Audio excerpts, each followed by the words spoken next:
दिन भोजपुरी इंडस्ट्री से जाति पाति का विवाद खबरों में आता है, तो आम दर्शक में यह सवाल उठना लाजमी है कि क्या भोजपुरी फिल्म इंडस्ट्री में जातिवाद का बोलबाला है। एक पत्रकार के तौर पर मैं इस सवाल को सिरे से नकारती हूं।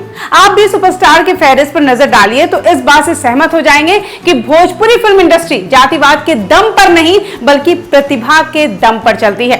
कुणाल सेन, रवि किशन, मनोज तिवारी, दिनेश लाल यादव, निरहुआ, खेसारी लाल यादव, पवन सिंह, चिंटू पांडे, रितेश पांडे और हमारे कल्लू सभी अलग अलग बिरादरी से हैं और बिना किसी भेदभाव के सभी जाति संप्रदाय के निर्माता निर्देशक इनके साथ काम करते हैं। ये सभी प्रतिभावान कलाकार हैं और सभी जाति संप्रदाय में समान रूप से लोकप्रिय हैं। भारत की तो छोड़िए, पड़ोसी देश नेपाल के विराज भट्ट को भी भोजपुरी इंडस्ट्री ने दर्शकों ने हाथों हाथ लिया, उन्हें काम दिया। दरअसल भोजपुरी भाषा में दो पैरेलल एंटरटेनमेंट इंडस्ट्री है, एक फिल्म इंडस्ट्री और दूसरी भोजपुरी सॉन्ग इंडस्ट्री। और सारा वाद विवाद झमेले की शुरुआत इसी सॉन्ग इंडस्ट्री की देन होती है, जिनमें खामखा सिनेमा इंडस्ट्री लपेटे में आ जाती है क्योंकि मैक्सिमम सीनियर स्टार्स सिंगर हैं।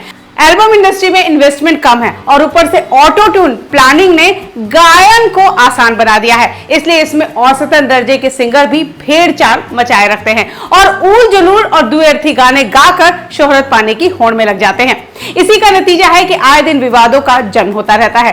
भोजपुरी फिल्म बनाने में करोड़ों का इन्वेस्टमेंट लगता है, ये तो आप सभी जानते हैं। तो ऐसी गैर जिम्मेदारा हरकत से हम सभी को दूर रहना होगा।